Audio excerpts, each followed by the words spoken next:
ఓం నమో వెంకటేశాయ. అందరికీ నమస్కారం అండి.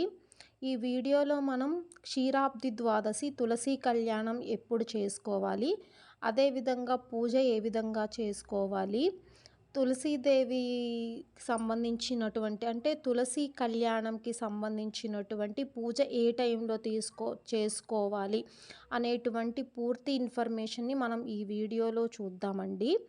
మనకి 2024 సంవత్సరంలో నవంబర్ 13వ తేదీన బుధవారం పరమ పవిత్రమైన క్షీరాబ్ది ద్వాదశి రావడం జరిగిందండి.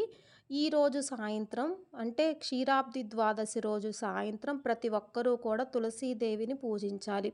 తులసీదేవిని ఈ రోజున పూజిస్తే సంవత్సరం అంతా తులసీదేవిని పూజించిన ఫలితం కలుగుతుంది.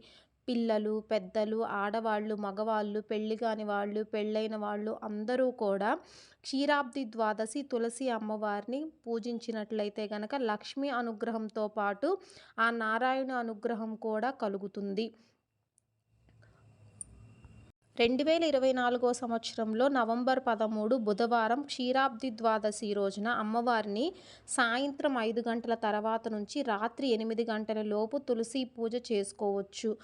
ఈ తులసి పూజను తులసి కోట దగ్గర కొంతమంది, అదేవిధంగా హాల్లో కూడా కొంతమంది తులసి కళ్యాణంని చాలా గ్రాండ్గా చేస్తారండి.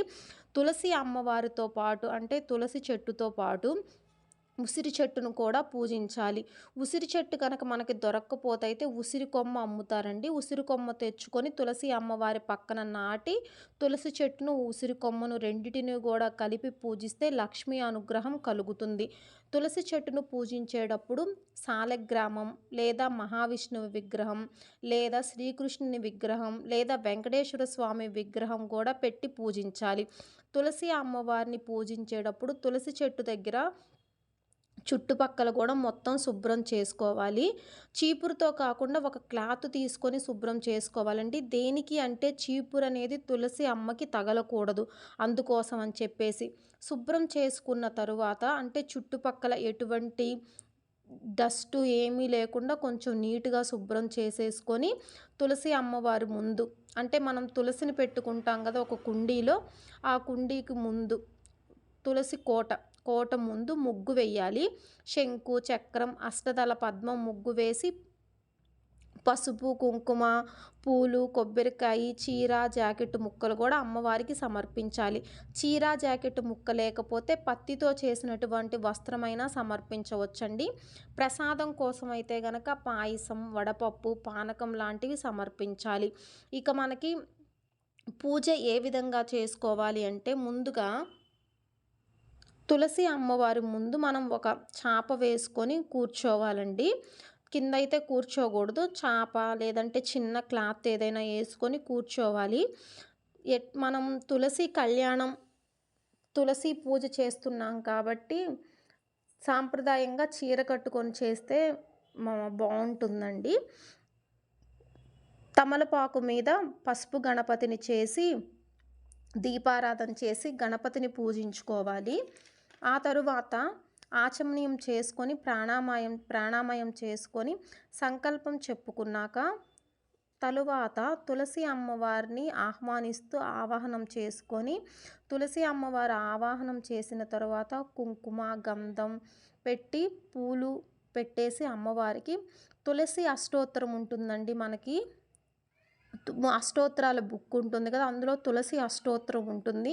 ఒకవేళ మీకు తులసి అష్టోత్తరం తెలియనట్లయితే కనుక మనం సెర్చ్ చేసినట్లయితే మొబైల్లోనే యూట్యూబ్లోనూ గూగుల్లోనూ అందులో సెర్చ్ చేసినట్లయితే తులసి అష్టోత్తర శతనామావళి అని తులసి అష్టోత్తరం వస్తుంది.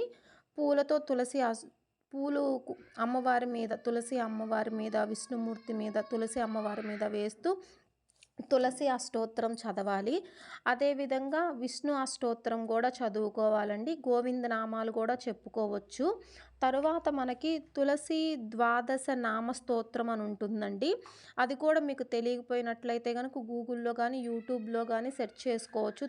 తులసి ద్వాదశి నామ స్తోత్రం అని చెప్పేసి చదువుకోవాలండి. ఈ స్తోత్రం అయితే చాలా శక్తివంతమైనదండి. ఈ స్తోత్రం చెప్పుకొని మీకు వీలైతే ఎన్నిసార్లు అయినా చెప్పుకోవచ్చు తులసి అమ్మవారి ముందు. అండ్ అదేవిధంగా స్వామివారి ముందు కూడా చెప్పుకోవాలి. ఒకసారి లేదా వీలైతే 3 సార్లైనా చెప్పుకోవచ్చు. చెప్పుకున్న తర్వాత తులసి దామోదరులకి ఇద్దరు కూడా దండం పెట్టుకోవాలి. తరువాత ధూపం, దీపం, నైవేద్యం అన్నీ సమర్పించి అమ్మవారికి, అయ్యవారికి కూడా తాంబూలం సమర్పించేసి కర్పూరంతో హారతి ఇచ్చేసేయాలండి. తర్వాత దామోదర స్వామికి, తులసి అమ్మవారికి నమస్కారం చేసుకొని ప్రసాదం అందరూ తీసుకోవాలి. ఈ విధంగా అందరూ కూడా తులసి దామోదర పూజ చేసుకొని ఆ తులసి దామోదరుల అనుగ్రహం పొందాలి అని చెప్పేసి నేను కోరుకుంటున్నానండి. అందరూ కూడా వీలైనంత వరకు కూడా మీరు ఇంట్లోనే చేసుకోవచ్చండి. తులసి అమ్మవారికి, దామోదర స్వామికి కూడా పూజ అనేది చేసుకోవచ్చు. లేదు అనుకుంటే మనకి గుళ్ళల్లో చేస్తారండి తులసి కళ్యాణం. అదైనా కూడా మనం వెళ్ళి చూడవచ్చు. మనకి వచ్చిన రీతిలో సింపుల్గానే, ఎటువంటి కష్టపడకుండా చాలా సింపుల్గానే ఇవన్నీ కూడా దేవుడికి సంబంధించిన అష్టోత్తరాలు, గోవిందనామాలు, విష్ణు అష్టోత్తర శతనామావళి, తులసి అష్టోత్తర శతనామావళి, తులసి ద్వాదశ నామ స్తోత్రం ఇవన్నీ కూడా చదువుకొని మనం పూజ చేసుకోవచ్చండి. అందరూ కూడా తులసి దామోదర పూజ చేసుకొని తులసి అమ్మవారిది, అదేవిధంగా మహావిష్ణువుది అనుగ్రహం పొందాలి అని చెప్పేసి నేనైతే మనస్ఫూర్తిగా కోరుకుంటున్నానండి. శ్రీమాత్రే నమః.